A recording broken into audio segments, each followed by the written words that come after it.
13 years ago today, Sri Lankans celebrated freedom from terrorism that had devastated the country's peace, harmony and humanity for over 3 decades.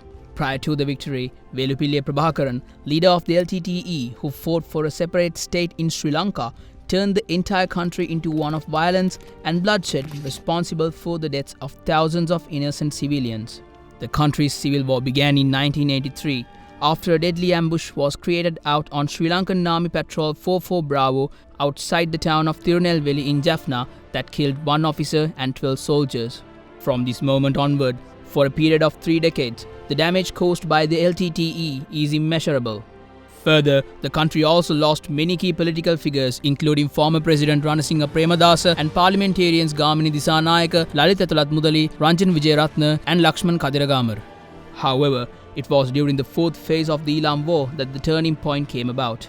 Under the guidance of then-President Mahinda Rajapaksa, an offensive was launched against the LTTE after the terror outfit closed off key sluice gates at the Mabillaru Reservoir on the 21st of July 2006, cutting water supply to 15,000 villages in government-controlled areas. From that moment on, the Tri-Forces brought the war to an end on the 18th of May 2009 after the death of LTTE leader Velupillai Prabhakaran during attempted capture by the 53rd Division of the Sri Lanka Army.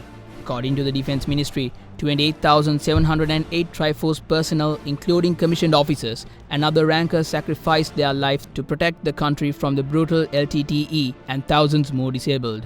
Following the war victory, 18th of May was declared as National War Heroes Day, and since then, the island's dead war heroes have been commemorated annually at the National War Memorial in Battaramulla. However, due to the current economic crisis, victory celebrations were almost muted.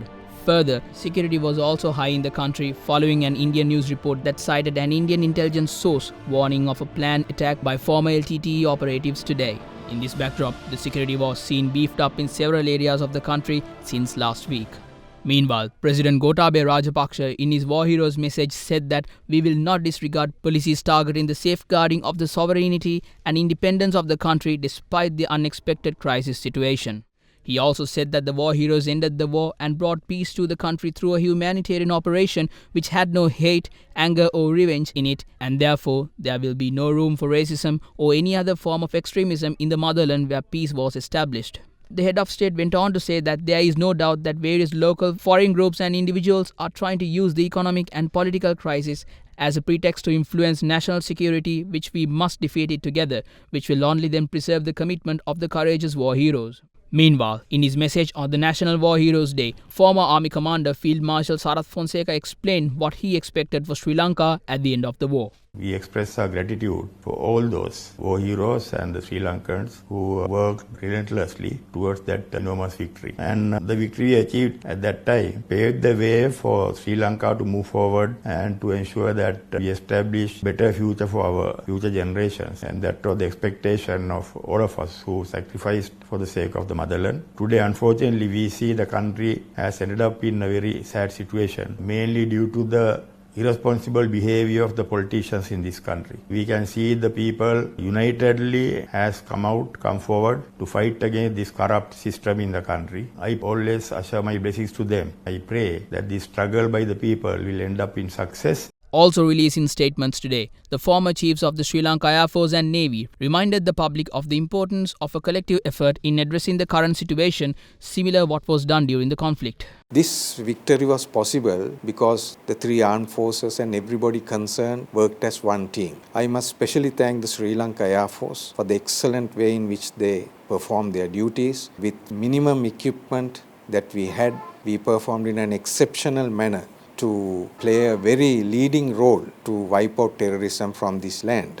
At this time, I would like to remember the services of the people who performed their duties exceptionally well, and especially those people who laid down their lives, the pilots, the officers, the other ranks, everybody in the defense of our nation. We remember them with pride and we will never forget the role that they played. At the outset, I would like to remember with gratitude those who made the supreme sacrifice, our war heroes, those who have been disabled permanently and partially, and the family members of those members today with respect.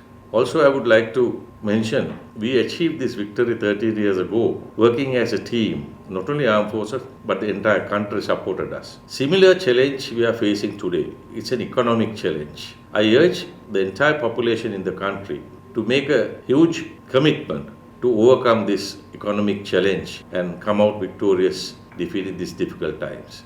In addition to mark the 13th National War Heroes Day, over 14,000 Triforces personnel, including commissioned officers and other rankers, were promoted to their next ranks today as a measure of gratitude for their service.